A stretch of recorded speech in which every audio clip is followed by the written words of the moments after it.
میرے درد کو جو زباں ملے، از قلم صبا مغل۔ پھر واقعی اگلے 2 دن ماہین اور جنید شاہ نے شدید محنت کی اور ان کی محنت رنگ لائی اور وہ پروجیکٹ ان کی کمپنی کو ملا۔ جب مارکیٹنگ پلان دونوں نے مل کر ڈسکس کیا کلائنٹ کے ساتھ تو وہ کافی امپریس ہوئے۔ کچھ ڈسکشنز کے بعد جنید نے ان کی توجہ ایگزیکٹو 2 پلان جو ماہین کا تھا اس کو بھی ڈسکس میں لے آیا۔ پھر ماہین کی پچھلی پوائنٹس جن پر کلائنٹ نے جو انگلی اٹھائی اس کا ریزرو پلان کی سلائڈز چلائیں۔ جنید نے جسے ایکسپلین تو ماہین کر رہی تھی، پر جبکہ وہ سلائڈز پریزنٹیشن کے روپ میں جنید نے خود بنائی تھی، اور یہ ساری چیزیں جنید اس کے ساتھ ڈسکس کر کے اس کے آئیڈیاز لے کے بنا چکا تھا، اور وہ حیران تھی جنید کے اس عمل سے کہ وہ کسی اور کے حصے کا کام کرے۔ کلائنٹس نے بہت تعریف کی ان کی کہ انہوں نے پچھلے ایشوز بھی سالو کر دیے، اور ساتھ ہی ساتھ مارکیٹنگ پلان بھی ڈسکس ہو گیا، اور فائنلی پروجیکٹ ان کے حوالے کر دیا گیا۔ میٹنگ سے واپسی پر وہ الگ گاڑی میں آنے کے بجائے جنید کی گاڑی میں آئی تھی۔ شروع میں وہ بہت زیادہ فارمل لگنے لگی تھی کیونکہ وہ صرف اپنے کام تک ہی محدود رہتی تھی، پر اب جب ایان اسے ہر کام انوالو کرتا اور جنید کو بھی اعتراض نہ تھا تو بھی وہ کھل کے اپنی رائے دیتی جس میں وہ شیئر ہوتی۔ آفس کی طرف سے اسے گاڑی پرووائڈ کر دی گئی تھی۔ جب بھی اسے کہیں وزٹ کرنا ہو یا پھر کسی کے ساتھ میٹنگ کرنی ہو، اس پر کوئی ایسی پابندی نہ تھی کہ وہ جنید اور ایان کے ساتھ جائے۔ وہ چاہے تو الگ سے اپنی گاڑی میں جا سکتی ہے، اسی جگہ جہاں وہ دونوں جا رہے ہوں۔ اب اس کی اچھی خاصی انڈرسٹینڈنگ جنید کے ساتھ بن گئی تھی، تو وہ فضول میں کیوں اتنا فیول ضائع کرے آفس کا، اس لیے اب وہ خود ہی اس کی گاڑی میں اس کے ساتھ میٹنگ کے لیے چلی جایا کرتی تھی۔ اگر جانا پڑتا تو اب اس کا تعلق جنید کے ساتھ فارمل نہیں رہا تھا کیونکہ اب مل کر دونوں کام کرنے لگے تھے۔ Thank you sir Junaid, Maheen نے کہا۔ کیا کہا مس ماہین؟ مجھے سنائی نہیں دیا، پھر سے کہیں گی؟ اب کہ وہ اپنی ہنسی ضبط کرتا ہوا بولا، تھینک یو سو مچ، جس طرح آپ نے میری پریزنٹیشن بنائی اور کلائنٹس کو سیٹسفائی کیا۔ ماہین نے یہ لفظ دل سے کہے۔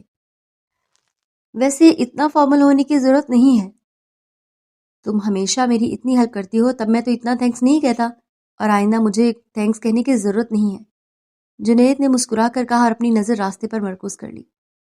ویسے ماہین، میں یہ کہے بغیر رہ نہیں سکتا کہ تم ہمیشہ اپنا کام پرفیکٹ کرتی ہو، پر کیسے؟ اس دن تم سے غلطی ہوئی، یہ میں تم سے نہیں کہہ سکتا کہ مجھے جسٹیفائی کرو، پر مجھے لگتا ہے کہ ضرور کوئی ایسی بات ہوگی کہ تم اس قدر پریشان ہوگی کہ یہ غلطی ہوگی تم سے۔ جنید نے بغیر اس کی طرف دیکھے اپنی بات مکمل کی۔ وہ بس حیران ہوئی کہ سر جنید اتنا ضرور سمجھ گئے ہیں کہ ضرور کسی پریشانی کی وجہ سے سب ہوا تھا، پر جس طرح جنید نے سب ٹھیک کیا وہ ماہین کے لیے قابل تعریف تھا۔ اس کی نظر میں جنید کے لیے احترام اور عزت بڑھ گئی تھی۔ جی سر، آئندہ میری کوشش ہوگی کہ کوئی بھی بات اس طرح میری کام پر ایفیکٹ نہ ہو۔ ماہین بولی تو بس اتنا، تو جنید مسکرا کر بولا، گڈ، اور ہاں، جب بھی ہیلپ کی ضرورت ہو تو یاد کر لینا، جنید نے کہا اسے کام کے حوالے سے۔ بالکل، اب آپ نے آفر کی ہے تو ضرور کہوں گی۔ امید کرتی ہوں آپ کو افسوس نہ ہوگا اپنی اس آفر پر۔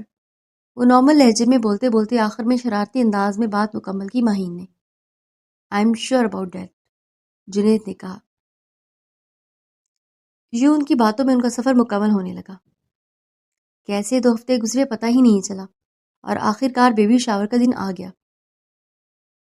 خوبصورتی سے لان سجایا گیا تھا اور بہترین ڈنر کا انتظام کیا ہوا تھا۔ کراچی سے ماہین کی فیملی اور ساتھ انوشر اس کی ماما آئی تھی۔ ماہین نے لانگ بلیک میکسی پہنی تھی، اس کے بھرے بھرے وجود پر بہت جچ رہی تھی وہ میکسی۔ دانش نے بلیک 3 پیس پہنا تھا، ریما اور نور نے گولڈن میکسی والا ڈریس پہنا تھا، اور دعا نے بلیو کلر کا ڈریس۔ یہ دانش کی طرف سے کپڑے تھے ان کے لیے۔ طیبہ پھر سے امید سے تھی تو وہ لاہور نہ سکی، معذرت کر گئی۔ یوں رات 9 بجے ماہین اور دانش نے کیک کاٹا جس پر ایک بیبی بوائے بنا تھا تو دوسری طرف بیبی گرل۔ بہت خوبصورت کیک تھا، سب نے تعریف کی۔ یہ دعا نے اپنی پسند سے بنوایا تھا۔ تیمور اور دعا نے مل کر سب کچھ کیا تھا۔ اپنی طرف سے دعا نے بہت کوشش کی تاکہ نور ساتھ ان کے لگی رہے، پر نور کا لیا دیا انداز دیکھ کر اسے چپ ہونا پڑا۔ پھر بھی دعا نے کسی سے کوئی شکوہ یا شکایت نہیں کی کیونکہ اس کی اپنی بہن ہی خوش نہیں تھی اسے ایونٹ کو لے کر۔ سب خوش تھے۔ پھر تحفوں کا سلسلہ شروع ہوا۔ گود بھرائی کی طرح اسے گفٹ دیے گئے جس میں اس کی ماں باپ نے 50,000 کیش کا لفافہ اور ساتھ میں سونے کا سیٹ دیا۔ ڈرائی فروٹس اور مٹھائیاں اور شربت کے شیشے الگ تھے۔ ریحان اور ریما نے بچے کے حوالے سے کچھ کپڑے، جوتے اور کھلونے دیے تھے۔ ذیشان نے نور کے ہاتھوں میں پیسے دیے تھے، 30,000 روپے، جو وہ لینا چاہے بچے کے لیے وہ لے سکتی ہے، پر شانی کے رویوں نے اسے اتنا دکھی کر دیا تھا، اس نے کچھ بھی نہ لیا، وہی کیش لفافے میں ڈال کر ماہین کو دے دیا۔ عمر اور علیزے نے بھی خوبصورت گفٹ دیے بچے کے حوالے سے۔ یوں گفٹس کے بعد میوزک چلایا گیا، اور جب سانگ پلے کیا گیا تو تیمور نے محفل سجائی، تو پھر سب کو اٹھا اٹھا کر ڈانس پر مجبور کر دیا اور محفل میں سما بن گیا۔ سب نے بہت انجوائے کیا، پھر ڈنر شروع ہوا۔ ڈنر کے بعد نور کو شائستہ کی بیسٹ فرینڈ شمائلہ بیگم نے کہا، بیٹا نور، میرے لیے مٹھا لا دو، اب مجھے اٹھا نہیں جا رہا۔ وہ اکثر آتی جاتی رہتی تھی ان کے گھر۔ شمائلہ بیگم ایک بھاری بھرکم وجود کی مالک تھی، اور دوسرا جوڑوں کے درد کی وجہ سے بار بار اٹھ کر بوفے سے کھانے کی چیزیں نہیں اٹھا سکتی تھی۔ جی آنٹی، ابھی لا دیتی ہوں، نور نے مسکرا کر کہا۔ کچھ دیر بعد وہ آئی، ان کے سامنے رکھا اور جانے لگی۔ اسی وقت انہوں نے کہا، ویسے نور، تم کب دے رہی ہو خوشخبری؟ تم پہلے آئی تھی رخصت ہو کر، پھر بھی ماہین تم سے نمبر لے گئی، اب تم بھی تیاری کر لو۔ وہ پیار سے بولی۔ جی آنٹی، بس دعا کریں۔ نور نے اپنا کرب چھپا کر مختصر لفظوں میں بات ختم کرنا چاہی، پر اسی وقت شمائلہ بیگم کی بہو بولی، ویسے محنت آپ لوگوں کو کرنی پڑے گی، صرف دعا سے کام نہیں چلتا۔ وہ مذاقن بولی، جی بھابھی۔ نور نے کلس کر کہا، ایسا بیہودہ مذاق اس کا خون ہی جلا گیا۔ ابھی ان کی بہو چپ ہوئی تو دوبارہ اس کی ساس شمائلہ بیگم شروع ہو گئی اور بولی، ویسے کس ڈاکٹر کو نہیں دکھا دیتی؟ آج کل بڑے مسئلے ہوتے ہیں، پتہ ہے، جس کو دیکھو علاج کے بغیر اولاد ہوتی ہی نہیں ہے۔ شانو، نور تو بچی ہے، تم تو بڑی ہو، اتنی دنیا ہم نے دیکھی ہے، آج کل کہاں اتنی جلدی بچے ہوتے ہیں، علاج کروانا پڑتا ہے۔ اپنی بہو کو جا کر دکھاؤ تم ڈاکٹر کو۔ اور نور کے ساتھ ساتھ شائستہ بیگم کو بھی گھسیٹ لیا باتوں میں۔ پیار سے شائستہ کو شانو کہتی تھی، آخر بیسٹ فرینڈ جو تھی۔ شمائلہ، چھوڑو، تم کیا باتیں لے کر بیٹھ گئی؟ انشاءاللہ ضرور دکھاؤں گی نور کو بھی ڈاکٹر کو، شائستہ بیگم نے کہا اور نور کو جانے کا اشارہ کیا آنکھوں ہی آنکھوں میں۔ وہ کسی صورت نہیں چاہتی تھی کہ نور کی دل آزاری ہو، کچھ بھی تھا۔ نور عمر میں تو ماہین سے بڑی تھی، اسی لیے ان کو احساس تھا نور کا، پر نور نے ان کا اشارہ اگنور کرتے ہوئے کہا، میرا خیال ہے کبھی کبھی کچھ کیسز میں مردوں کو بھی ڈاکٹر کی علاج کی ضرورت پڑتی ہے۔ مردانہ کمزوریوں کے بارے میں سنا تو ہوگا آپ نے، اس کے بارے میں کیا خیال ہے آپ کا آنٹی؟ اس کا لہجہ سلگ رہا تھا، پر اس کی بات پر وہ آگ ہی لگا گئی شائستہ بیگم کو، اور وہ سیدھا سیدھا ان کے بیٹے پر ہی نامردی کا الزام لگا رہی تھی۔ وہ ہکا بکا ہو کر اسے دیکھنے لگی۔ شائستہ بیگم شوق ہی رہ گئی نور کے اس انداز پر۔ نور کو ایسا لگ رہا تھا جیسے اس کے اندر کا کھولپن ابھی کم نہیں ہوا تھا۔ بیٹا، ایسی باتیں یوں نہیں کرتے۔ شمائلہ بیگم نرمی سے بولی، وہ تماشا دیکھنے والوں میں سے نہیں تھی، وہ تو اپنی سہیلی کی بہو کے لیے اچھا چاہ رہی تھی، تبھی اس طرح بولی تھی۔ وہ شدید شرمندگی سے دو چار ہو رہی تھی، کیونکہ وہ نہیں چاہتی تھی ایسا کوئی تماشا ہو، اور اپنی بیسٹ فرینڈ کے گھر کا کوئی تماشا کب چاہتا ہے کوئی؟ اچھا، پر آنٹی ایسا بھی ہوتا ہے، نور نے تنزیہ کہا اور وہاں سے ہٹ گئی۔ شمائلہ بیگم تو چپ تھی، پر ان کی بہو نے بات ہی پھیلا دی پوری طرح سے۔ مہمانوں کے جانے کے بعد وہ دونوں بہنیں ایک دوسرے کے روبرو بیٹھی تھی۔ نادرہ فندی اور سعدیہ بیگم اپنی فیملی کے ساتھ ملک ہاؤس چلے گئے تھے، کیونکہ ان کو کسی کے تماشے میں دلچسپی نہ تھی۔ ریما سے ریحان نے پوچھا کہ وہ یہاں ٹھہرنا چاہیے تو رہ سکتی ہے، پر ریما خود بوکھلا گئی تھی نور کی یہ حرکت دیکھ کر۔ وہ نور کی بہت اچھی سہیلی ہوا کرتی تھی کبھی، پر بھابھی نند کے رشتے کے بعد کچھ دوریاں جانا معمولی بات تھی، اس لیے اسے بہتر لگا کہ وہ اپنے سسرال کے ساتھ ہی ریحان کے ماموں کے گھر چلی جائے۔ یوں نادرہ فندی اور سعدیہ یہیں ٹھہر جاتے۔ پر جو کچھ ہوا، آج وہ سوچ کر ان کو مناسب یہی لگا کہ وہ یہاں سے چلے جائیں۔ دونوں بہنوں کے چہروں پر اپنی اپنی جگہ پر شرمندگی تھی۔ اس خاموشی کو شائستہ بیگم کی آواز نے توڑا تھا۔ شاہدہ، میری بہن، تمہارے لیے اپنے بیٹے کی خوشیاں داؤ پر لگا دیں، اس کا یہ صلہ دیا تمہاری بیٹی نے؟ شائستہ بیگم نے اپنی چھوٹی بہن شاہدہ سے کہا دکھی لہجے میں، خود پر ضبط کے کڑے پہرے بٹھا کر بولی تھی اس لمحے، آپی، میری بیٹی معافی مانگے گی آپ سے، میری بیٹی سے غلطی سے یہ سب ہو گیا، آپ دل خراب نہ کریں، خدا را پلیز۔ شاہدہ نے ان کا ہاتھ تھام کر دل سے کہا، پر وہ اپنے ہاتھ نرمی سے چھڑا گئیں۔ حقیقت میں شاہدہ بیگم شرمندہ تھی، ان کو امید نہ تھی ان کی بیٹی یہ سب کرے گی۔ شائستہ بیگم دور کسی نقطے پر نظر جما کر بولی، میں کیا کسی کو معاف کروں یا کسی سے دل خراب کروں، میں تو خود ایک گنہگار ہوں۔ ہاں، میں گناہ گار ہوں، میرے بیٹے کی میں گناہ گار ہوں، تم لوگ نہیں۔ اس کی خوشیوں کے قاتل بھی میں ہی ہوں۔ بھانجی کی محبت میں اپنے بیٹے کی محبت قربان کرنے والی ہے بے وقوف ماں ہوں میں نے غلط کیا ہے۔ نور سے کیا شکوہ کروں یا اپنی بہن سے؟ سوچ رہی ہوں اپنے بیٹے سے کس طرح آنکھ ملاؤں گی جسے اتنی غلط بیانی سے میں نے کام لیا تھا کبھی۔ ان کو رہ رہ کر اپنی کی گئی زیادتی یاد آ رہی تھی جو وہ خود اپنے بیٹے کے ساتھ کر چکی تھی۔ مائیں تو اپنی اولاد کی خوشی کے لیے کسی کے بھی قدموں میں ڈھیر ہو جاتی ہے۔ یہ کیسی ماں تھی جو اپنے ہی بیٹے کے پاؤں کے نیچے سے زمین کھینچ کر لے گئی تھی؟ آج ان کو اپنی کی گئی سب زیادتیاں یاد آ رہی تھیں۔ یوں بھی طاہر افندی کو ذیشان کی کوئی بات پسند ہی نہیں آتی تھی، اس لیے وہ دونوں باپ بیٹے ایک دوسرے سے کھچے کھچے رہتے تھے۔ اس کی بنسبت دانش اور تیمور اپنے باپ کے نزدیک تھے، جس میں دانش کا تو انتہا سے زیادہ لاڈلا تھا۔ ذیشان تو صرف اپنی ماں کے نزدیک تھا، اور وہ ماں تھی، ہر بات سے واقف تھی، کس قدر وہ ماہین سے محبت کرتا تھا۔ آپ ہی پلیز ایسے نہ کہیں، آپ نے جتنا کچھ کیا ہے میرے لیے اتنا کوئی بہن کسی کے لیے نہیں کرتی ہے۔ آپ واقعی میری ماں کی طرح مجھے پیار کرتی رہی ہیں، میرے لیے سوچا، میری خوشیوں کے لیے سوچا، میری بیٹی کے لیے سوچا۔ ایسے نہیں کہیں آپ، یہ خدا را ایسے نہیں کہیں، میں تو دل سے آپ کو دعائیں دیتی ہوں۔ آپ نے میری اکلوتی بیٹی کی خوشیوں کو اتنی ویلیو دی کہ اپنے بیٹے کی خوشی کے بجائے بھانجی کا خیال کیا۔ جو ماں اپنے بیٹے کی نہیں ہو سکی وہ کسی کی بھی نہیں ہو سکتی۔ آج یہ وقت نے ثابت کر دیا ہے۔ نور نے جو کہا وہ تھپڑ صرف میرے بیٹے کو ہی نہیں، میرے منہ پر بھی یہ تماچا مارا ہے اس نے۔ آج واقعی میں نور نے میری آنکھیں کھول دی ہیں، ورنہ میں ہمیشہ بھانجی کو ہی اوپر رکھتی اور بیٹے کو نیچے۔ میں نے بہن اور بھانجی کی محبت میں اپنے بیٹے کے ساتھ بہت بڑی زیادتی کی ہے۔ کاش اس وقت میں نے یہ سب کچھ نہ کیا ہوتا۔ کتنا شانی نے مجھے کہا تھا ماہین کے لیے، میں نے جھوٹ بولا اپنے بھائی سے، اور اس سے شانی اور نور کی بات پکی ہو چکی ہے۔ یہ کہہ کر میں نے ماہین کا ہاتھ دانش کے لیے مانگا اپنے شوہر کے کہنے پر۔ عجیب سی درد کی لہر ان کے اندر جا لگی تھی، اور بہن کا غم بھی محسوس کیا شاہدہ نے۔ کاش نور ایک دفعہ تم مجھ سے تو بات کر لیتی، یہ سب کرنے سے پہلے تو کم سے کم تمہیں یاد دلاتی کہ تمہاری خالہ نے کیا کچھ کیا ہے ہمارے لیے۔ میں ماں تھی، مجھے اپنی پریشانیاں بتاتی ہیں، یوں اس کا تماشا نہیں لگاتی۔ وہ دل ہی دل میں اپنی بیٹی نور سے مخاطب ہوئی۔ آپی، آپ ایسے نہ کہیں، مجھے یاد ہے آپ کے لیے کیے گئے سارے احسانات، کس کس وقت آپ نے میرا ساتھ دیا۔ میں احسان فراموش نہیں ہوں، اپنی بہن کا ایک بھی احسان نہیں بھولی۔ شاہدہ نے دل سے یہ لفظ کہے تھے۔ شاہدہ بیگم اپنی بیٹی کی ساری چالاکیوں سے واقف تھی۔ شاہدہ تم سے شکوہ نہیں ہے، شکایت تو مجھے اپنے آپ سے ہے۔ میرے شانی کے صبر کا یہ صلہ دیا ہے تمہاری بیٹی نے۔ شائستہ بیگم کی آنکھیں نم تھی اور کتنا ضبط کرتی آنسو بہہ نکلے۔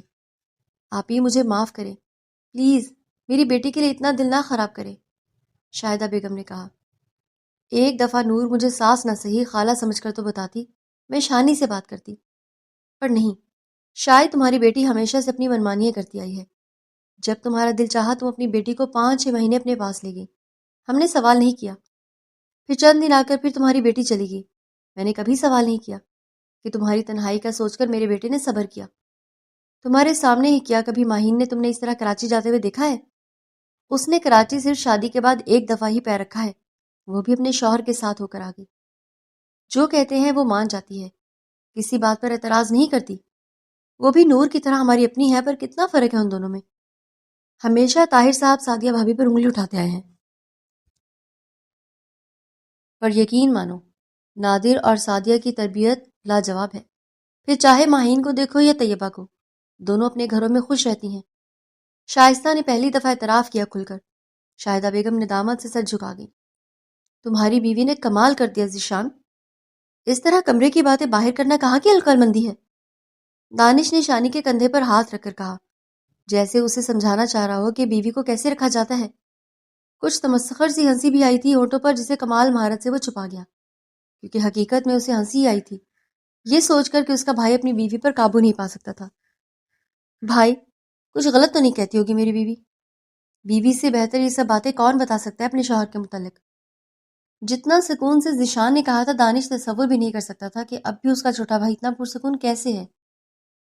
ذیشان کے ہر انداز میں بے نیازی سی تھی، اپنے باپ اور بھائی کو ہکا بکا چھوڑ دیا اپنی کہی بات سے، جو اس وقت اس کی متعلق بات کر رہے تھے۔ جو بکواس نور نے کی تھی محفل میں، وہ پوری طرح پورے خاندان میں پھیل چکی تھی۔ عزت دار لوگ تو نظریں چرا گئے، وہ کچھ ڈھیٹ لوگ ضرور اس بات کو اچھالیں گے بھی، اور اچھال رہے تھے۔ شرم نہیں آتی ایسی بات اپنے باپ بھائی کے سامنے کرتے ہوئے؟ طاہر افندی نے کہا، کیونکہ ان کو اپنے بیٹے کی کہی بات سے شدید تکلیف ہوئی تھی۔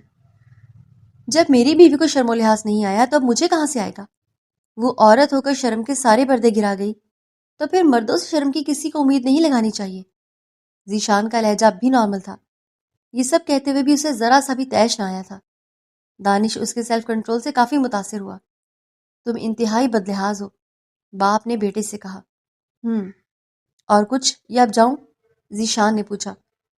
جا سکتے ہو تم، طاہر افندی نے دانت پیس کر کہا، اور وہ وہاں سے چلا گیا۔ دانش تو دیکھتا ہی رہ گیا اپنے بھائی کو جاتا ہوا۔ دیکھ رہے ہو، اس کی حالت کہیں سے میرا بیٹا نہیں لگتا مجھے، میری اولاد، اور ایسی یقین نہیں آتا۔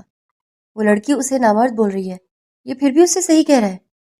طاہر افندی غصے سے کھول رہے تھے اور دانش کو سنا رہے تھے، جو غصہ انہیں شانی پر آ رہا تھا۔ یقین کر لیں پاپا، یہ بھی آپ ہی کا بیٹا ہے، کیونکہ اس دن ہسپتال میں ایک ہی پیدا ہوا تھا۔ امی تو یہی بتاتی آئی ہیں۔ جب بھی ایسا کچھ آپ ذیشان کے لیے بولتے ہیں، دانش نے ان کی ساری باتیں اگنور کر کے ایک ہی بات پکڑ کر اس کی صفائی دی، اور دانش کا انداز مزاحیہ ہی تھا۔ دانش، حد ہے، اس وقت تم مذاق کر رہے ہو؟ یہاں میری حالت تو دیکھو، اس صاحبزادے کا کیا ہے، کہیں ادھر ادھر بیٹھا ہوگا۔ ہمیں تو دنیا میں خاندان میں اٹھنا بیٹھنا ہے، سوال تو لوگ مجھ سے ہی کریں گے نا۔ طاہر افندی کے ہر انداز میں غصہ تھا۔ دانش پرسوچ انداز میں سامنے دیکھ رہا تھا تو اس کا باپ بولا فکر مندی سے، کیا واقعی تمہیں بھی ایسا لگتا ہے کہ جو اس کی بیوی بول رہی ہے وہ سچ ہے؟ نو ڈیڈ، مجھے ایسا کچھ نہیں لگتا، پر ذیشان کی خاموشی پر مجھے حیرت ہے۔ کسی بات پر اسے غصہ اور طیش نہیں آتا۔ آپ ریلیکس رہیں، اللہ بہتر کرے گا۔ آپ آرام کریں، میں بھی چلتا ہوں، کل مجھے اسلام آباد نکلنا ہے رات کو۔ دانش نے کہا تو اس کا باپ جلدی سے بولا، دانش، تم تو ہمیں اس طرح چھوڑ کر مت جاؤ، ابھی حالات دیکھ تو رہے ہو تم۔ وہ فکر اور پریشانی سے بولے تھے۔ کچھ نہیں ہوتا ڈیڈ، میں اس ویکنڈ آ جاؤں گا، منڈے کو میری ضروری میٹنگ ہے، مجھے ٹائم پر پہنچنا ہے۔ دانش اتنا کہہ کر اٹھ کھڑا ہوا اور طاہر افندی اسے کچھ بھی نہ کہہ سکے۔ نور کمرے میں آج بھی سج سنور کر بیٹھی تھی۔ وہ شیشے میں اپنا خوبصورت وجود دیکھ کر مسکرائی تھی، کیونکہ اس نے کہیں پڑھا تھا کہ مرد اپنی مردانگی پر ذرا سا وار بھی برداشت نہیں کر سکتا۔ نور کو جب کچھ سمجھ نہ آیا تو اس نے یہی آخری طریقہ سمجھا شانی کو اس کی غلطی کا احساس دلانے کا، بغیر آگے پیچھے کا سوچے کہ اس کے اس طریقے کے اس کے رشتے پر کیا اثر پڑے گا۔ ہمیشہ یک طرفہ ہی سوچتی آئی تھی، آج بھی اس نے یک طرفہ ہی سوچ کر یہ سب کچھ کیا تھا۔ اپنے کیے پر وہ ذرا بھی پشیمان نہ تھی۔ شانی، اب خود تم میرے پاس آؤ گے اور تم ثابت کرنا لازم ہو گیا ہے کہ تمہیں کوئی کمی نہیں ہے۔ وہ من ہی من مسکرائی اپنی چالاکی پر۔ شاہدہ بیگم اس سے خفا ہوتی رہیں، پر ان کو کچھ کہے بغیر وہ خاموشی سے سب سن کر اٹھائی، ان کے پاس سے اپنے کمرے میں آ گئی تھی۔ کسی کی ہمت نہ ہوئی اسے کچھ کہہ سکے، ہر کوئی اپنی جگہ چور سا بن گیا۔ سب سے زیادہ افسوس تو دعا کے حصے میں آیا تھا، جو یہ سوچ سوچ کر پریشان ہو رہی تھی کاش وہی سب کچھ نہ رکھتی اور نہ یہ سب کچھ ہوتا۔ نور کو زیادہ انتظار نہ کرنا پڑا اور کچھ ہی دیر میں شانی روم میں آ گیا۔ آج بھی اسی خاموشی سے اپنی واچ اتار کر کوٹ اتار گیا، پھر اپنا نائٹ ڈریس لے کر واش روم میں چلا گیا۔ دیکھنے سے بھی معلوم نہیں ہوتا تھا کہ اسے کوئی پریشانی ہے، اس کے ماتھے پر کوئی شکن نہ تھی۔ اتنا پرسکون کیسے رہ سکتا ہے یہ شخص، اتنا سب ہونے کے بعد بھی؟ اتنا پرسکون اور مطمئن کیسے ہے یہ شخص؟ مرد ہر معاملے میں کمپرومائز کرتا ہے، پر اپنی مردانگی کے معاملے میں کبھی نہیں کرتا۔ یہ کیسا مرد ہے؟ نور نے دل ہی دل میں سوچا۔ تب تک وہ کپڑے بدل کر آ گیا جب تک وہ خیالوں میں اس کو کوس رہی تھی۔ وہ سکون سے جا کر صوفے پر لیٹ گیا، آنکھیں موند گیا۔ وہ اسی وقت نور کو شدید غصہ آیا اور وہ اس کے سر پر جا کر کھڑی ہوئی اور بولی، کیسے شخص ہو؟ ابھی مجھ سے باز پرس نہیں کرو گے جو میں نے کہا؟ کیوں کہا؟ اپنی بے چینی چھپائی نہ سکی اور خود ہی جا کر اس کے روبرو ہو کر پوچھ بیٹھی۔ وہ جذباتی تھی اور جلد بازی اس کی طبیعت کا حصہ تھی۔ نور صدا سے بے صبری تھی، اس لیے اس معاملے میں بھی بے صبری، جلد بازی اور اپنی جذباتی پن بھرپور دکھا رہی تھی۔ نہیں، مجھے اس کی ضرورت نہیں محسوس ہوتی، وہ سکون سے بولا تھا۔ اس کے چہرے کا اطمینان قابل تعریف تھا۔ کیوں؟ وہ غصے سے بولی، کیونکہ تم نے مجھے سب مشکل سے بچا لیا، اب کوئی مجھ سے سوال نہیں کرے گا، میرے حصے کے سب جواب تم دے چکی ہو، اب سارے الزاموں سے بری ذمہ ہو چکا ہوں میں۔ تمہارے لگائے سب الزام میں نے اپنے دامن پر لے لیے ہیں نور، اس سے زیادہ میں کیا کروں تمہارے لیے؟ شانی پرسکون ہو کر بولا تھا۔ کیوں لیے خود پر؟ کہو سب کو کہ ہاں میں جھوٹی ہوں، میں نے جھوٹ بولا ہے سب سے۔ بولتے کیوں نہیں؟ کہتے کیوں نہیں؟ وہ غصے سے بے بسی سے بولی۔ جتنا سوچتی اتنا وہ الگ تھا اس کی سوچوں سے۔ میں نے تمہیں اپنے کسی گناہ کی سزا سمجھ کر قبول کر لیا ہے نور، اور میں اپنی آخری سانس تک یہ سزا برداشت کروں گا، کہ تمہیں میرے سر پر کسی اور نے نہیں، میری ماں نے مسلط کیا ہے، وہی ماں جس سے میں دنیا میں سب سے زیادہ پیار کرتا تھا اور سب سے زیادہ جن پر اعتبار کرتا تھا، شانی نے سکون سے کہا۔ وہ اپنی ماں کا دیا زخم بھی پی گیا۔ دنیا میں کوئی بھی اگر اسے بتاتا کہ اس کی ماں نے اس سے اس کا پیار چھینا ہے تو وہ کبھی بھی یقین نہیں کرتا۔ آج ان کے منہ سے اعتراف سن کر آیا تھا، اب تو شک کی کوئی گنجائش ہی نہیں رہی تھی۔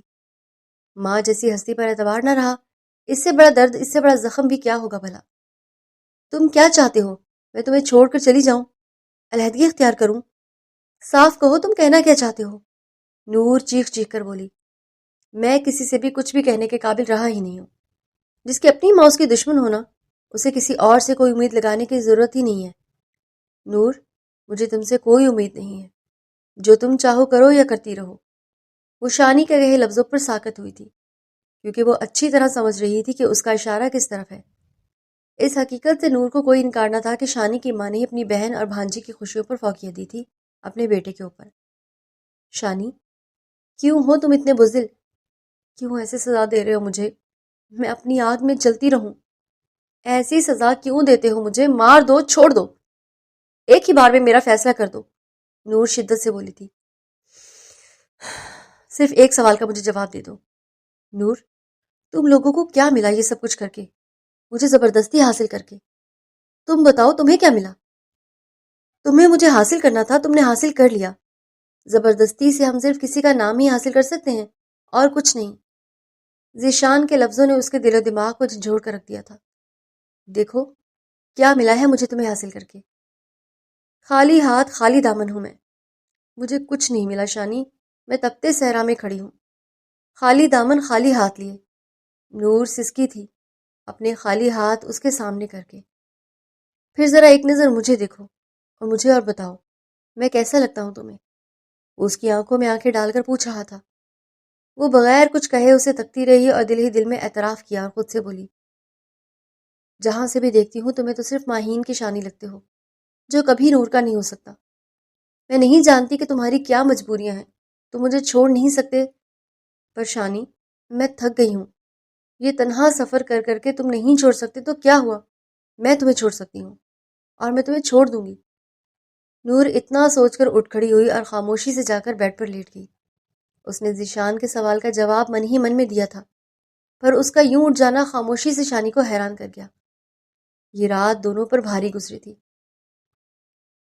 ماہین کے لیے آج کا دن جتنی خوشی سے آغاز ہوا تھا، اس کا اختتام اتنا ہی بدترین ہوا۔ جو کچھ دعوت میں ہوا وہ سوچ کر ہی ماہین کو شدید تکلیف ہوئی۔ یہ سب اس کی برداشت سے باہر تھا۔ شانی کی ذات پر اس طرح کا الزام اسے بھی تکلیف دے رہا تھا۔ اسے آج بھی شانی کی تکلیف سے تکلیف ہوتی ہے، اس بات کا اعتراف اس نے دل ہی دل میں کیا۔ کپڑے بدل کر وہ اپنا سارا زیور اتار کر اپنی جگہ پر رکھ چکی تھی۔ کافی دیر ٹہلنے کے بعد جب دل کو بالکل سکون نہ آیا تو وہ وضو کر کے جائے نماز پر 2 نفل حاجت کے پڑھ کے بیٹھ گئی، اور جب دعا کے لیے ہاتھ اٹھائے تو اس کی آنکھوں سے آنسو بہہ نکلے۔ یا اللہ، مجھے معاف کر دینا، کسی نامحرم کے لیے دعا مانگنا صحیح ہے یا غلط میں نہیں جانتی، پر میں اتنا جانتی ہوں کہ شانی میرا نامحرم ہے، اور پھر بھی میں تجھ سے اس کے لیے، اس کی خوشیوں کے لیے دعا مانگتی ہوں، کیونکہ میں اسے ہنستے مسکراتے ہوئے دیکھنا چاہتی ہوں، جو اس کی طبیعت کا حصہ ہے۔ یا اللہ، اسے اس کی خوشیاں لوٹا دو، وہ خوش رہے نور آپی کے ساتھ۔ اللہ، نور آپی کو بھی ہدایت دے اور یہ احساس دلائے کہ میرا لوگوں کی زندگی سے کوئی واسطہ نہیں ہے، میں اپنی زندگی میں بہت آگے بڑھ چکی ہوں، وہ دونوں آپس میں خوش رہیں۔ یا اللہ، شانی کو اس مشکل سے نکال دے، کتنی ذہنی تکلیف دی ہے نور آپی نے ان کو۔ یا اللہ، شانی کو کل جہان کی خوشیاں عطا کر، وہ پہلے کی طرح ہنستے مسکراتے خوشیاں بانٹتے نظر آئیں۔ ان کا ٹوٹا بکھرا وجود مجھے صرف ذہنی اذیت سے دوچار کرتا ہے۔ یا اللہ، میں تجھ سے صرف اس کی خوشیاں اور سکون مانگتی ہوں۔ یا اللہ، مجھے معاف کر دینا، اگر یہ میری غلطی ہے تو۔ مجھے اس بات کی خبر نہیں کہ نامحرم کے لیے دعا کرنا اپنے شوہر سے بے وفائی تو نہیں۔ پر میں اپنے شوہر سے کوئی بے وفائی کرنے کا تصور بھی نہیں رکھتی۔ اللہ مجھے معاف کر دینا، بس جو کچھ ہوا ہے اس میں تجھ سے ہم سب کے لیے آسانیاں مانگتی ہوں، آمین۔ اللہ سے روبرو ہو کر بات کر کے اسے سکون سا مل گیا۔ کچھ دیر بعد دانش کمرے میں آ گیا، وہ جا کر اپنی سائڈ پر لیٹ گئی۔ سونے لگی ہو؟ دانش نے پوچھا۔ اس کے نرم لہجے کے مفہوم اس کی ضرورت اچھی طرح سمجھ رہی تھی اور ہونٹ بھینچ کر بولی، جی تھک گئی ہوں۔ لہجے میں کوئی تلخی نہ آنے دی ماہین نے چاہنے کے باوجود بھی۔ اسے دانش سے بہت ساری شکایتیں تھیں، کئی شکوے بھی تھے، پر وہ محسوس کر چکی تھی وہ کچھ بھی سننے کا روادار نہ تھا، اس لیے اس نے خاموشی کو ہی بہتر سمجھا۔ آج تم اچھی لگ رہی تھی ایونٹ میں۔ دانش کوٹ اتار کر صوفے پر رکھ گیا اور شرٹ کے اوپری بٹن کھول کر بیڈ پر آیا، اس کے بالکل نزدیک ہوا۔ ہاں، تقریباً سب نے یہی کہا تھا۔ ماہین ضبط سے بولی، اس کی گرم سانسیں اپنی گردن پر محسوس کر چکی تھی۔ پر شوہر کی تعریف اور اس کا انداز الگ ہی ہوتا ہے۔ اتنا کہہ کر وہ اس کا رخ اپنی طرف کر گیا۔ وہ کچھ بول ہی نہ سکی، اس کے ہونٹوں پر اپنے ہونٹ رکھ کر اس کے لفظوں کو قید کر گیا۔ اس کے اندر بستے شکوہ اور شکایات جو دانش سے تھیں اس کے اندر ہی رہ گئی۔ وہ کم ہی اسے موقع دیتا تھا اپنی انکہی اس سے کہہ سکے۔ اگلے دن نور اپنے میکے چلی گئی شائستہ بیگم کو بتا کر، جس پر کسی نے اسے کچھ نہ کہا۔ کچھ بھی تھا، جب شانی خاموش تھا تو کسی کی ہمت نہ ہوئی نور سے سوال کرنے کی۔ رات میں دانش اسلام آباد روانہ ہوا۔ گھر میں چپ اور خاموشی کا سما بن گیا۔ ایک دو دفعہ کچھ رشتہ داروں نے فون کر کے شائستہ سے باتوں باتوں میں پوچھنے کی کوشش کی ذیشان کے متعلق، پر وہ ساری باتیں ٹال گئیں۔ پر اصل جھٹکا انہیں جمعہ کے روز لگا جب ذیشان نے کہا کہ آج رات کی فلائٹ سے وہ آسٹریلیا جا رہا ہے۔ شانی، ایسے مت کرو، خدا کا واسطہ ہے، میری جان بستی ہے تمہیں بیٹا، تم مجھے اسے چھوڑ کر مت جاؤ۔ شائستہ بیگم رو پڑی۔ شاید پہلے کبھی کسی لمحے آپ یہ کہتی تو شاید میں بھی تڑپ اٹھتا، پر ماں مجھے مجبور مت کرے کہ میں آپ سے کوئی حرف شکایت کروں۔ میں اپنے زخموں پر صبر کا مرہم رکھ چکا ہوں۔ آپ میری ماں ہیں، آپ کی عزت مجھ پر لازم ہے، جو مجھے تعمر کرنی ہے۔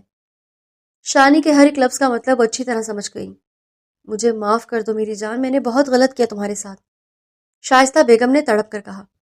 کوئی بات نہیں، محبت کھونے کے بعد ماں کو کھونے کی ہمت نہیں ہے، کیونکہ آپ کے تو قدموں کے نیچے میری جنت ہے۔ اپنی جنت کو چھوڑ کے میں کہاں جا سکتا ہوں بھلا؟ بس ایک وعدہ کریں کہ کبھی بھی نور پر کوئی بھی الزام آپ لوگ نہیں لگاؤ گے۔ باقی جو اس نے مجھ پر الزام لگایا ہے وہ اپنے دامن میں لے کر ہمیشہ کے لیے جا رہا ہوں، شانی نے درد سے چور لہجے میں کہا۔ پھر نور کا کیا ہوگا شانی؟ شائستہ بیگم نے کہا۔ ماں، اس کا بھی فیصلہ کر کے جا رہا ہوں، اسے ڈیورس پیپر مل جائیں گے حق مہر کے ساتھ۔ شانی کی بات پر وہ اسے دیکھتی رہ گئی۔ کیا کہتی؟ شانی سے کچھ بچا ہی نہیں تھا کہنے سننے کو۔ شانی، ایک بار پھر سوچ لو، کیا نور کے لیے اتنی بڑی سزا ٹھیک رہے گی جو اسے تم دے رہے ہو؟ شائستہ بیگم فکر سے بولی تھی شانی سے۔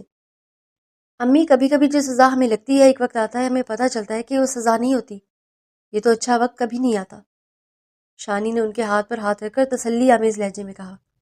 مجھے معاف کر دینا میرے بیٹے، کہیں نہ کہیں اس سب کی میں ذمہ دار ہوں، ان حالات اور واقعات کی۔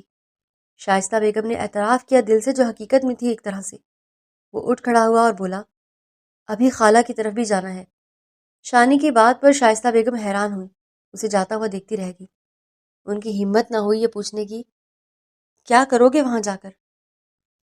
خالہ کتنے لمحے اسے حیرت سے دیکھتی رہیں، اس کا ماتھا چوم کر پیار کیا اور بولی، مجھے یقین تھا تم آؤ گے، نور کی بے وقوفیوں میں اس کا ساتھ نہیں دو گے۔ وہ یقین سے بولی تھی جبکہ شانی شرمندہ ہو کر نظر جھکا گیا۔ شانی کو دیکھتے ہی نور اندر چلی گئی بغیر سلام دعا کے۔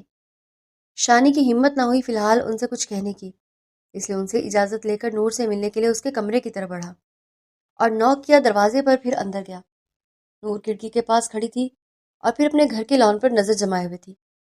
وہ جانتا تھا وہ اسے محسوس کر سکتی ہے پر اس کی طرف دیکھنا نہیں چاہتی۔ دونوں طرف سے خاموشی کتنی ہی دیر رہتی، کسی ایک نے تو پہل کرنی تھی، سو اس بار پہل شانی کی طرف سے ہوئی تھی۔ جانتی ہو نور، تم نے مجھے اس رات بزدل کہا، لمحے بھر کے لیے مجھے تکلیف ضرور ہوئی، اس رات میں تڑپتا رہا یہ سوچ کر کہ تم نے مجھے بزدل کہا، پر جانتی ہو صبح تک مجھے احساس ہو گیا کہ تم صحیح تھی، میں واقعی میں ایک بزدل مرد ہوں، پر میں بغیرت نہیں ہوں اور نہ ہی موقع پرست ہوں۔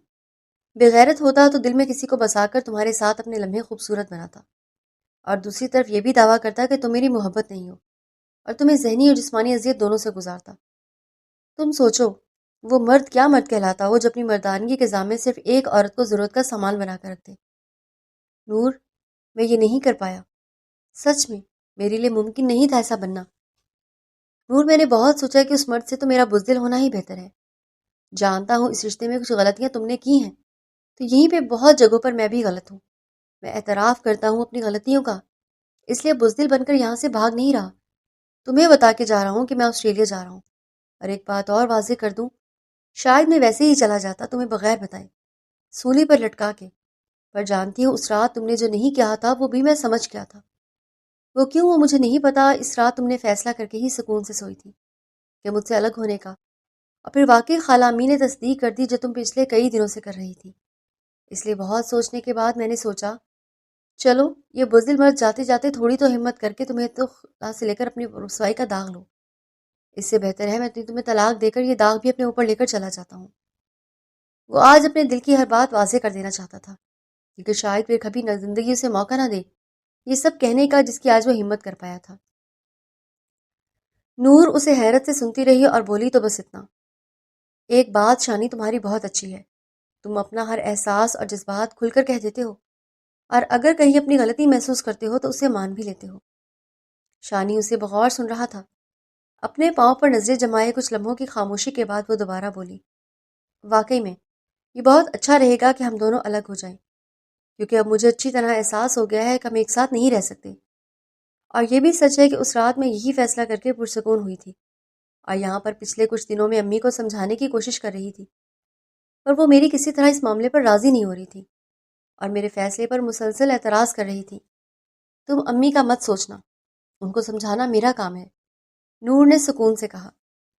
نور، یہ طلاق کے کاغذات ہیں اور ان پر اپنے سائن کرنے لگا ہوں، اور یہ تمہارا حق مہر۔ وہ ڈریسنگ ٹیبل پر کاغذات رکھتا ہوا بولا تھا، یہ حق مہر میں نہیں لے سکتی، کیونکہ میں نے اچھی بیوی ہونے کا کوئی حق ہی نہیں ادا کیا۔ میں اعتراف کرتی ہوں تم اچھے شوہر نہ بن سکے تو میں بھی کوئی اچھی بیوی نہیں تھی۔ تمہیں تمہاری بھابھی کے ساتھ جوڑ کر میں نے گناہ کیا تھا، میں ماہین کی بھی گنہگار ہوں، پر میں تمہاری طرح اعلیٰ ظرف بھی نہیں ہوں کہ اس سے جا کر معافی مانگ لوں۔ میں نے معافی مانگ سکتی اور نہ ہی ان کا سامنا کرنے کی مجھ میں ہمت ہے۔ نور نے ایک اور اعتراف کیا، جب رشتہ ٹوٹنا ہی تھا تو پھر ایک دوسرے کے دل میں بغض رکھنا کیا تھا؟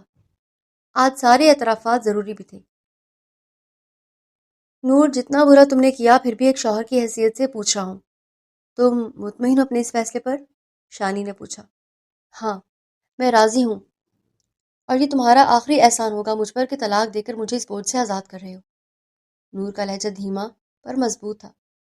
کچھ لمحوں کی خاموشی کے بعد شانی دوبارہ بولا، ایک اور بوجھ میں اپنی ضمیر پر لے کر یہ ملک نہیں چھوڑنا چاہتا کہ تم بیوی تھی جس کے جذبوں کی پذیرائی نہ کر سکا میں۔ اس کے لیے مجھے میرا اللہ بھی نہ معاف کرے، کیونکہ تم میرے نکاح میں تھی اور میں صرف تمہارا گنہگار ہوں۔ اس معاملے میں اگر کبھی میری بے بسی سمجھ سکو تو ہو سکے ان راتوں کے لیے مجھے معاف کر دینا جس کی سزا مجھ پر واجب ہے۔ اگر تم مجھے معاف نہ کر سکی، شانی کے لہجے میں ندامت اور شرمندگی بھی تھی۔ شانی کے لہجے میں ندامت اور شرمندگی بھی تھی۔ کتنے لمحے خاموشی کی نظر ہو گئے اور لمبی سانس خارج کرتے ہوئے نور بولی، تمہارے ضمیر کے بوجھ کی رہائی کے لیے ایک بات کہنا چاہتی ہوں۔ اچھا ہوا کسی رات تم میری طرف نہ بڑھے، کیونکہ ہر رات میں صرف اس لیے تم کو آزماتی تھی کہ شاید کسی رات تم میری طرف بڑھو، اور میں بھی تمہیں ویسے دھتکاروں جس طرح تم مجھے اگنور کرتے آئے تھے۔ پھر بھی اگر میرے کہنے سے تمہارے دل کا بوجھ کیا ہوتا ہے تو میں نے تمہیں معاف کیا۔ وہ اس کے انکشاف پر شوق ہو کر دیکھتا رہ گیا کہ اسے یقین نہیں آ رہا تھا نور کی یہ سوچ تھی۔ جانے کیوں اسے لگا کہ وہ جھوٹ بول رہی ہے، اس کا دل نہیں مانا تھا، پر وہ خاموش ہو گیا تھا۔ شانی، تا عمر صرف تم احسان پر احسان کرو، چلو آج میں بھی تمہارے ضمیر کی تسلی کے لیے ایک جھوٹ بول کر تمہاری رہائی ممکن کر دی ہے۔ کچھ تو میں بھی تم کو دے سکتی، یہی بہت ہے میرے لیے۔ میری حق تلفی کر کے جو تکلیف تم نے مجھے دی ہے اس کے لیے میں تم کو معاف کر دیا۔ نور نے سوچا پر کہا نہیں۔ وہ طلاق کے پیپرز پر سائن کر رہا تھا۔ نور ایک آخری دفعہ اس شخص کو جی بھر کے دیکھ رہی تھی، کیونکہ کہنے سننے بولنے کے سارے حق نہ رہیں گے اس کے بعد۔ اللہ حافظ، اپنا خیال رکھنا۔ اتنا کہہ کر وہ طلاق کے پیپرز اور حق مہر کا چیک وہاں رکھ کر چلا گیا۔ وہ اسے جاتا دیکھتی رہ گئی، کئی آنسو ٹوٹ کر آنکھ سے بہہ نکلے۔ شانی اپنی خالہ کے آگے جھکا، جنہوں نے اس کے سر پر ہمیشہ کی طرح پیار کیا، شانی ان کے ہاتھ تھام کر بولا، خالہ امی مجھے معاف کر دینا، میں اچھا بیٹا نہ بن سکا، نہ آپ کی امیدوں پر پورا اتر سکا۔ وہ ندامت سے بولا، یہ کیا کہہ رہے ہو شانی؟ میں تمہاری بات کا مطلب نہیں سمجھی۔ خالہ نے حیرت سے کہا، ذیشان اب جاؤ، میں خود دیکھ لوں گی اپنی ماں کو۔ آج پہلی بار نور نے اسے شانی کی بجائے ذیشان کہا تھا۔ شانی وہاں سے چلا گیا، اللہ حافظ کہتا۔ نور کیا ہو رہا ہے یہ سب؟ شاہدہ بیگم نے کہا تڑپ کر، ان کا دل بول رہا تھا جیسے کچھ غلط ہوا ہو۔ امی یہ دیکھیں آپ۔ طلاق کے پیپر دیکھ کر وہ دنگ رہ گئی۔ نور یہ کیا کر گیا شانی؟ وہ شوق لہجے میں بولی۔ بس امی، اس میں اس کی کوئی غلطی نہیں ہے، جو ہوا ہماری اپنی باہمی رضامندی کا فیصلہ ہے۔ ہو سکے تو آپ اور خالہ اپنے تعلقات ہماری وجہ سے نہ بگاڑنا، یہی ہم دونوں کے حق میں بہتر ہے۔ وہ روتی رہ گئی جبکہ نور ضبط سے ہونٹ بھینچ گئی۔ وہ رو کر بین کر کے اپنی ماں کی اذیت بڑھانا نہیں چاہتی تھی۔ طاہر افندی نے شدید غصہ کیا کہ کس طرح اس نے بغیر پوچھے طلاق دی اور اب باہر ملک جا رہا ہے۔ کافی لعنت ملامت کرتے رہے۔ وہ سنتا رہا نظریں نیچی رکھ کر۔ اسے باہر ملک جانے سے روکنے کے لیے جائیداد سے آگ کی دھمکی دی، پھر بھی وہ نہ رکا اور ایک بات وہ ضرور بولا اپنے باپ سے، کاش پاپا جتنے اچھے آپ دانش بھائی کے لیے ہیں اس کا 1% بھی میرے لیے ہوتے تو آپ سے رائے لے کر فیصلہ کرتا، پر نہیں پاپا، آپ میرے لیے کبھی اپنے اچھے باپ کا کردار نہ نبھا سکے، ہمیشہ مجھے اگنور کرتے رہے۔ جائیداد سے اب آگ کر دیں گے آپ، پر اپنے پیار کے حق سے عرصہ ہوا آگ کر دیا ہے آپ نے۔ اچھا اب جائیداد سے صحیح، یقین جانے کبھی کوئی ملال نہیں ہوگا مجھے۔ شانی نے جس کرب سے کہا اتنی شدت سے ان کو اپنی غلطیوں کا احساس ہوا۔ ہاں یہ سچ ہی تھا کہ وہ دانش کو ہی سب اولاد سے اوپر رکھتے آئے تھے۔ شانی تو کبھی ان کے لیے معنی نہیں رکھتا تھا، کیونکہ وہ ہمیشہ سے ان کو کن ذہن بچہ لگتا تھا۔ اس کے بچپن سے ہی ایوریج گریڈ آتے تھے، جبکہ اس کے بنسبت دانش انتہا کا ذہین بچہ تھا، ہر ٹیچر کا فیورٹ۔ شانی اس سے ایک کلاس ہی نیچے تھا، پر اتنا بڑا فرق مارکس کا اساتذہ کے لیے شوق ہوتا تھا۔ ہر استاد یہی کہتا کہ ایک ہی ماں باپ کی اولاد، اتنا بڑا فرق دونوں بھائیوں میں۔ طاہر افندی صدا سے ذہانت سے متاثر ہونے والے شانی کو ہمیشہ جھڑکتے رہتے، کبھی اسے اس طرح اپنے پاس نہ کیا جس طرح دانش تھا۔ وہ دانش کو ہر وقت اپنے ساتھ رکھتے، اس کی ہر خواہش کو پورا کرنا اپنی اولین کوشش میں رکھتے، جبکہ اکثر موقعوں پر ذیشان کی خواہشات کو اگنور کر جاتے، کبھی دانستہ کبھی غیر دانستہ طور پر۔ شانی خود بخود باپ سے دور اور ماں کے نزدیک ہوتا گیا، اور باپ اس سے لاپرواہ تھا تو وہ بھی لاپرواہ ہو گیا اپنے باپ سے۔ ایک گھر میں رہتے ہوئے بھی کبھی باپ نے اس کے کسی معاملے میں توجہ نہ دی۔ شانی چاہ کر بھی کبھی اپنے باپ کو متوجہ نہ کر سکا، کیونکہ دانش کی برابری وہ کبھی نہیں کر سکتا تھا، کیونکہ وہ ذہانت کے ساتھ ساتھ پیسے کمانے کا گر بھی جانتا تھا۔ وہ لاکھوں روپے ایک مہینے میں کما لیتا، جبکہ شانی صرف 1 لاکھ روپے مہینہ مشکل سے کماتا، جس میں سے بھی ٹیکس وغیرہ کٹ جاتا۔ اس کی سیلری بس ہزاروں میں تھی۔ بہت فرق تھا دونوں بھائیوں میں، اور یہ فرق کی دیوار باپ نے ہی بڑھائی تھی۔ دانش تو تھا نہیں لاہور میں، پھر بھی فون پر اپنے بڑے بھائی سے اللہ حافظ کرنا نہ بھولا شانی۔ وہ حیران پریشان ہوا کہ اتنا اچانک یہ سب ہونے پر جس نے جانے کا ارادہ باندھ لیا ہو اسے بھلا کون روک پایا ہے۔ آخر کار شانی چلا گیا، اور پہلی دفعہ ایسا ہوا کہ اس نے کسی سے کوئی مدد نہ لی تھی، نہ اپنے باپ سے نہ اپنے بھائی سے۔ مجھے اچھا نہیں لگ رہا تو اس طرح جا رہا ہے یار، ابھی تو وہ پرانی یادیں تازہ کرنا شروع کی تھی تو پھر جا رہا ہے۔ جنید شاہ ذیشان سے گلے لگتے ہوئے بولا، یار یہ دوستی یوں ہی برقرار رہے گی، دیکھو تمہارے لندن جانے کے باوجود ہم ایک رہے تو کیسے ممکن ہے کہ اب ہم الگ ہو جائیں؟ شانی نے کہا۔ ذیشان نے تیمور کو تکلیف نہ دی، بجائے اس کے جنید شاہ اسے پک کرنے آ گیا تاکہ اسے ایئرپورٹ ڈراپ کر سکے۔ ہاں یہ بھی ہے یار، تیری یاد بہت آئے گی۔ جنید اسے کس کر کے گلے لگا گیا تھا۔ مجھے بھی تیری یاد آئے گی، پر دوستی کا حق ادا کر دیا تم نے، جس طرح اس وقت مجھے سپورٹ کیا تم نے، اگر تم نہ کرتے تو کہاں ممکن تھا اتنا جلدی یہ ملک چھوڑ سکتا۔ ذیشان کے لہجے میں اپنے دوست کے لیے مان تھا۔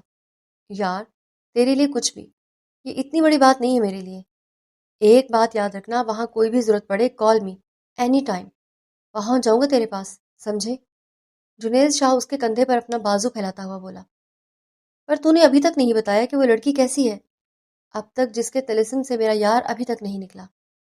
جنید شاہ نے پرسوچ انداز میں پوچھا۔ عرصہ ہوا وہ کبھی اس کا ذکر نہیں کرتا، ذیشان اسے اس لڑکی کا کبھی۔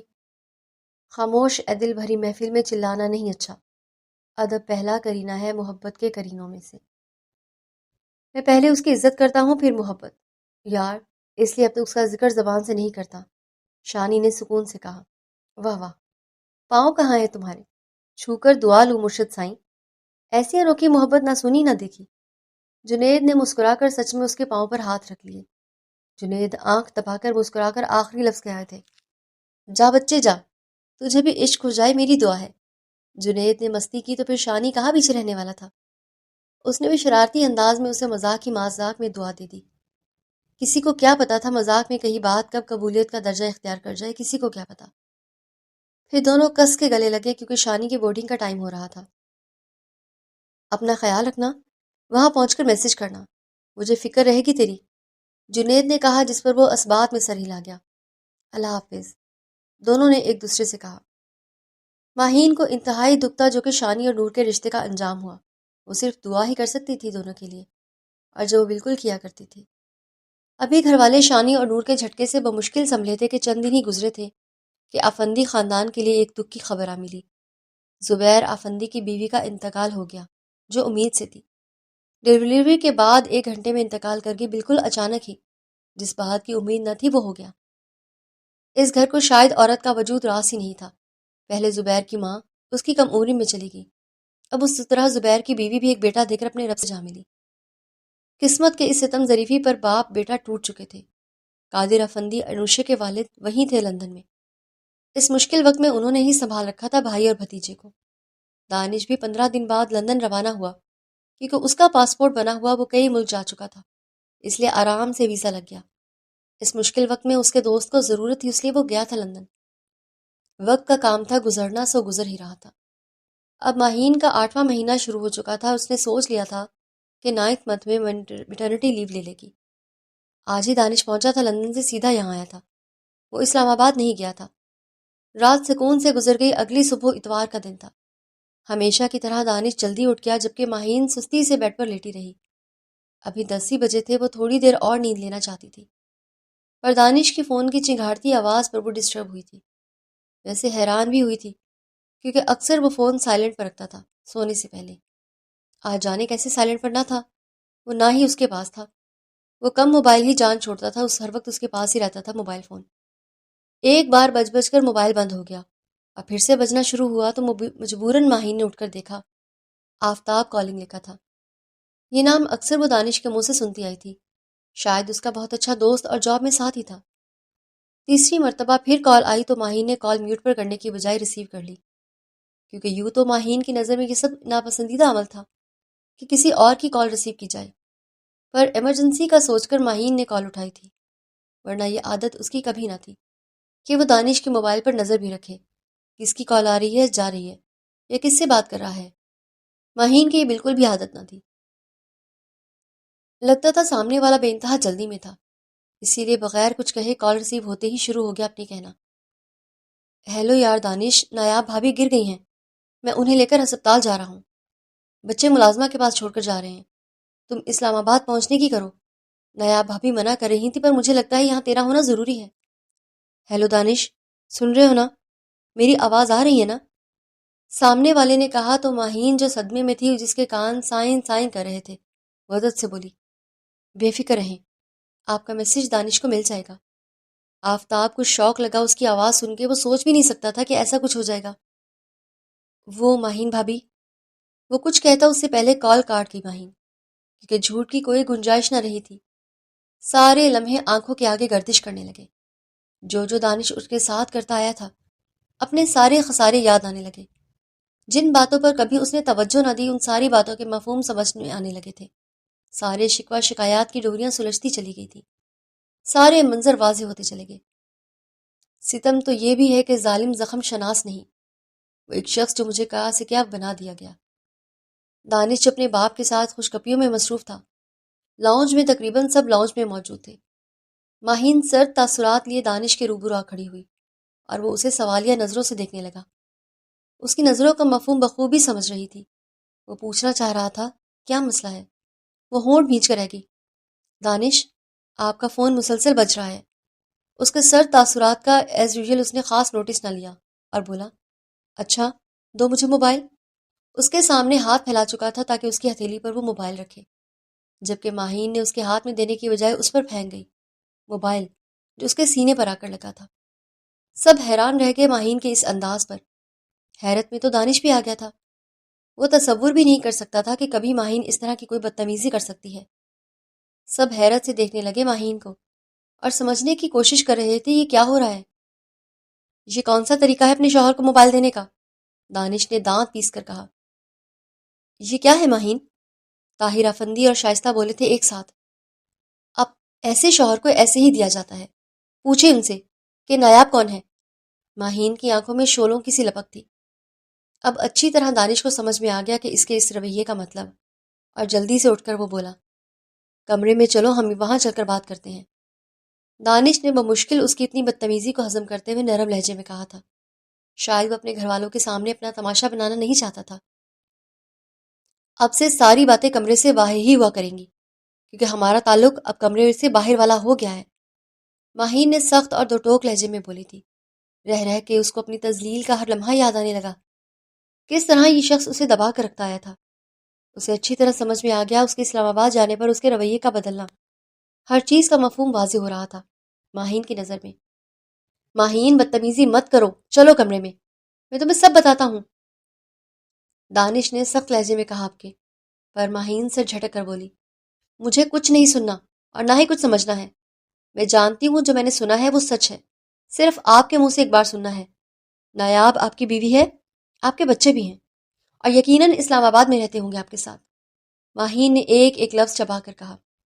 ماہین دیکھو، یہ باتیں اس طرح نہیں کرنے کی ہوتی، سکون سے کرنے کی ہوتی ہیں۔ دانش اس کا سخت اور دو ٹوک انداز دیکھ کر اسے خود نرم ہونا پڑا۔ مشکل سے ہی صحیح پر اپنے لہجے کو نرم رکھ کر بول رہا تھا۔ اسے امید نہیں تھی کہ ماہین اتنا سخت ریاکشن دے گی۔ اچھا، پھر کون سا موقع میل ہوتا ہے ایسی بات کرنے کا؟ آپ صحیح ہیں نا تو بتا دیتے، شادی کی رات، اور میں اپنا فیصلہ کرتی اسی وقت۔ وہ انتہائی سخت لہجے میں بولی۔ دانش کو لگتا تھا کہ جب بھی اسے ایسی کوئی خبر پتہ چلے گی تو وہ اپنی طبیعت خراب کر لے گی، پر آج پتہ چلا وہ اس کی طبیعت کو تو کچھ نہیں ہونے والا۔ وہ دانش کی طبیعت خراب کرنے کے ارادے رکھتی تھی۔ وہ اپنے نڈر انداز سے دانش کو ہی بڑبڑانے پر مجبور کر گئی تھی۔ تم ہوتی کون ہو فیصلے کرنے والی؟ ہاں، دانش غصے سے بولا۔ وہ ذرا بھی گھبرائی نہیں۔ اس کے اس انداز پر وہ اپنے اس کھردرے لہجے میں دو بدو بولی، تو پھر آپ کون ہوتے ہیں میرے فیصلے کرنے والے؟ سب تماشائی بنے دیکھ رہے تھے، ایک سیر تو دوسرا سوا سیر تھا۔ طاہر افندی اور شائستہ بیگم تو ہکا بکا ہو کر دیکھ رہے تھے کہ کس نڈر انداز میں ماہین اپنے شوہر سے بات کر رہی تھی۔ اس کے لہجے میں ذرا سی بھی لچک نہ تھی۔ میرا خیال ہے ماما آپ اسے سنبھالیں، کیونکہ ایسا نہ ہو کہ میرا ہاتھ اٹھ جائے۔ اب کے دانش ڈائریکٹ اپنی ماں سے مخاطب ہوا۔ اچھا تو اٹھا کر دکھائیں اپنا ہاتھ، میں نے بھی چوڑیاں نہیں پہن کر رکھی، توڑ بھی سکتی ہوں سامنے والے کا ہاتھ۔ ماہین کو خود اندازہ نہ تھا کہ وہ غصے میں کیا بول رہی ہے، بس اسے اتنا پتا تھا کہ وہ اس کے ہاتھ اٹھانے سے دبنے والی نہیں تھی۔ شائستہ بیگم اس کے سامنے آ گئی اور بولی، ماہین بیٹا تم سمجھنے کی کوشش کرو، حالات ہی کچھ ایسے۔ وہ ایک دم ان کی بات کاٹ کر بولی، تو اس کا مطلب یہ ہے کہ سب لوگ جانتے ہیں، صرف ایک بے وقوف مجھے بنایا جا رہا ہے۔ وہ حیرت سے بولی، مجبوراً شائستہ بیگم کو اپنی نظریں چرانی پڑی۔ کچھ لمحوں کے بعد وہ سنبھل کر بولی، نہیں بیٹا تم غلط سمجھ رہی ہو۔